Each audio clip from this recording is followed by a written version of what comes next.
Many people get confused about my accents and often mistake my nationality. So let me put the record straight. I'm Irish, and I love it. There is something special about being from this little island on the edge of Europe. If you can learn to live with the weather, that is. Irish people are so hospitable, and there is a huge sense of community. Another reason many of us are proud to be Irish is because in so many areas we punch way above our weight. We're a small country of about 4.5 million people, and yet you can see our marks all over the world. In the 1600s, we gave the world modern chemistry and chocolate milk.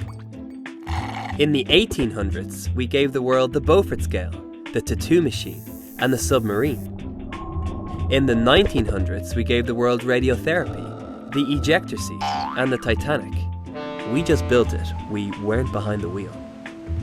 On the flip side, many of us have ridiculously pale skin, with the danger of being burnt even when indoors. We have a bad reputation for antisocial behaviour and a bad reputation for drinking. It can be embarrassing when everyone paints us with the same brush. My identity as a Christian is similar in a way to my identity as an Irishman. While I love Christianity and I am proud to follow Jesus in my own humble and stumbling way, there are things that Christians have done throughout history within the church that make me embarrassed, or worse, make me ashamed.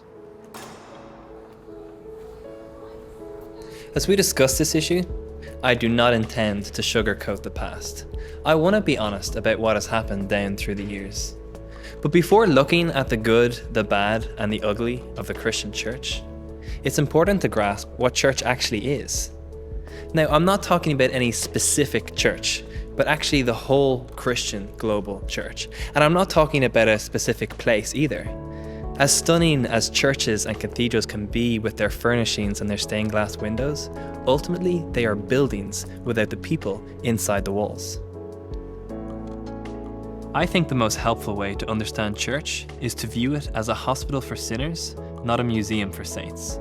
Jesus himself said that healthy people don't need a doctor, sick people do. I have come to call not those who think they are righteous, but those who know they are sinners. God's offer of forgiveness to the world through the death of Jesus is an unconditional gift. It's not something you can earn, so to speak. It's not like you have to sort your life out or get everything in order before becoming a Christian. It's more the reality of letting forgiveness invade your life, no matter what situation you find yourself in, or no matter what your wrongdoing happens to be. There's a common criticism of the Christian church that I hear over and over again.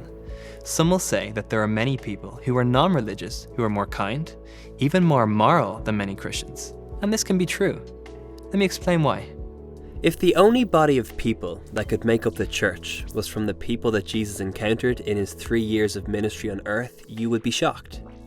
That particular church would be full of crooked businessmen, common thieves, adulterers, and prostitutes amongst others. I'm not saying that these people remain the same, as their lives were ultimately transformed. But what if you met people from this church only days after their life-changing encounter with Jesus? If you were simply an onlooker who only knew their sin but not their story, might you be quick to judge the church as full of hypocrites or lowlifes? I would suggest that many Christians won't compare well to the best of those who are non-religious, if based on moral behavior.